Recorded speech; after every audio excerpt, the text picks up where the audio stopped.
Salut à tous, j'espère que vous allez bien et que vous êtes en forme pour cette nouvelle séance de mobilité. Au programme aujourd'hui, les poignets. Mais vous n'allez pas travailler sur vos poignets uniquement d'un point de vue mobilité, vous allez aussi travailler un petit peu sur votre coordination. Bah ouais, vous savez qu'à CFOA, on vous fait toujours travailler plusieurs choses à la fois, donc c'est intéressant de travailler la mobilité, mais si vous pouvez rajouter quelque chose en plus, c'est encore plus intéressant.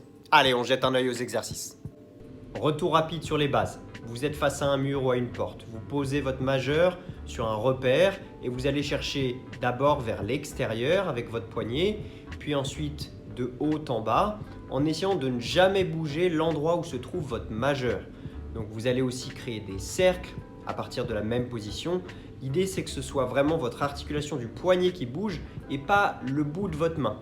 Essayez de ne pas venir vous écraser contre votre surface, donc le mur ou la porte, ni de faire bouger tout le corps quand vous effectuez l'exercice. Donc ça, c'est pour la base.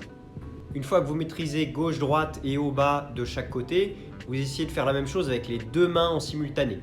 Donc gauche-droite ou haut-bas ou les cercles, mais en simultané et dans la même direction pour les deux mains. Et c'est là que ça va se corser niveau coordination. Cette fois, les mains vont faire des mouvements opposés. Donc quand l'une monte, l'autre descend. Quand l'une part vers la droite, l'autre part vers la gauche, et ainsi de suite. Même principe pour les cercles, elles vont aller dans des directions opposées. Donc plus difficile, mais essayez de garder la qualité du mouvement intacte malgré tout. Et ensuite, on va repasser en travail à une main, mais vous allez passer d'une chaîne fermée à une chaîne ouverte. Donc vous allez voir la différence. Ici, on est en chaîne ouverte, le bout de la main bouge, le poignet est immobile.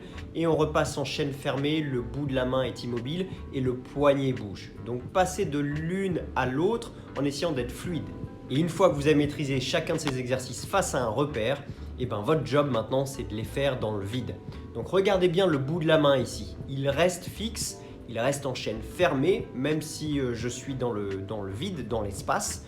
Et vous allez devoir essayer de vous concentrer encore plus pour ne pas faire bouger votre main, le bout de votre main, puisque cette fois vous n'avez plus de repère. C'est à vous de contrôler le mouvement et de faire en sorte qu'on ait l'impression que le bout de votre main est fixe. Et ici évidemment vous avez le passage de la chaîne ouverte à la chaîne fermée. Vous pouvez bien voir la différence entre les deux. Voilà pour les exercices, rien de très compliqué, mais passez du temps à les faire. C'est important de faire enregistrer par le corps ces nouveaux exercices, ces choses que vous faites peu, voire même jamais. Et pour ça, votre corps a besoin de temps, donc prenez-le. Quoi qu'il arrive, on s'arrête là pour aujourd'hui et on se retrouve dès demain pour une nouvelle séance de mobilité. D'ici là, prenez soin de vous. Ciao!